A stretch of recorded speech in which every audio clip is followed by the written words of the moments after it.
कुंदनपुर राज्य में एक राजा राज करता था। उसकी एक पुत्री भी थी। वह बहुत सुंदर थी।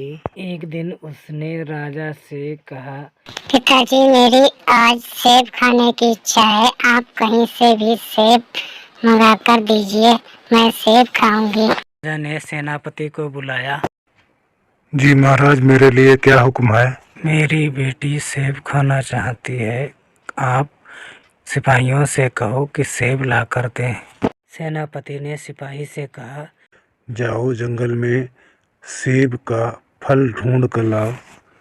राजकुमारी खाना चाहती है, राजा ने आज्ञा दी है। सिपाही सेब के फल को जंगल में खूब ढूंढता है, लेकिन सिपाही को सेब का फल नहीं मिलता है।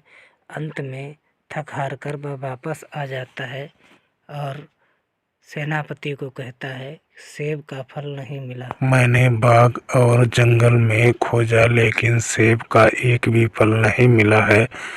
अंत में थक कर मैं वापस आया। महाराज, सिपाही ने सभी बाग और जंगल ढूंढ लिए, लेकिन सेब का फल नहीं मिला। क्या कहा सेनापति? सेब का फल नहीं मिला? जो मेरी बेटी के लिए सेब का फल लाकर देगा, मैं उसको इनाम दूंगा। सेनापति, पूरे नगर में मुनादी करवा दो, जो मेरी बेटी के लिए सेब लाएगा मैं उसे इनाम दूंगा। सुनो सुनो सुनो, गांव वालों सुनो। राजा की लड़की को जो भी सेब लाकर देगा उसे उचित इनाम दिया जाएगा। अरे पतलू मेरे भाई, तुमने कुछ सुना? क्या हो रहा है? चलो अब जंगल में और बाग में देख कर आते हैं, सेब कहीं लगे हों तो राजा के यहाँ चलते हैं। फिर क्या मोटू पतलू जंगल की तरफ चल देते हैं। मोटू पतलू जंगल में बहुत खोजते हैं, लेकिन सेब का फल नहीं मिलता है। अंत में दरबार में पहुंचते हैं मोटू पतलू और राजा से कहते हैं, महाराज, मैंने बाग और पेड़ सभी देख लिए, जंगल में किसी में सेब के फल नहीं लगे हैं।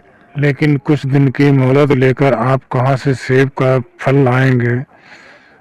मोटू ने कहा, मैं अपने खेत में फसल उगाऊंगा और आपके लिए सेब लेकर आऊंगा।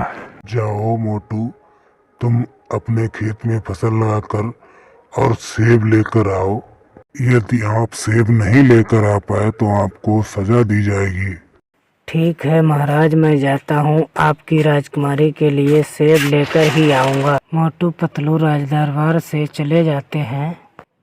मोटू अपने खेत को जोतता है और उसमें बीज बो देता है। कुछ दिन के बाद उसमें छोटे छोटे पौधे आ जाते हैं।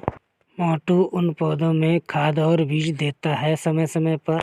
अब पेड़ बड़े हो चुके थे और उनमें अब सेब के फल लग चुके थे। मोटू पतलू ने अच्छे अच्छे एक टोकरी सेब तोड़े और राजमहल की ओर लेकर चल पड़ा। धीरे धीरे वह राजमहल की ओर चल पड़ता है। मोटू सेब की टोकरी लेकर राजमहल में पहुंच जाता है। राजा ने राजकुमारी को बुलवाया। मोटू ने राजकुमारी को सेब दिया। राजकुमारी ने खाया। राजकुमारी ने सेब खाया और बताया, सेब बहुत अच्छा है महाराज जी। राजा ने मोटू पतलू को बहुत सारा धन दिया और मोटू पतलू ने राजा को धन्यवाद कहा और अपने घर चले आए।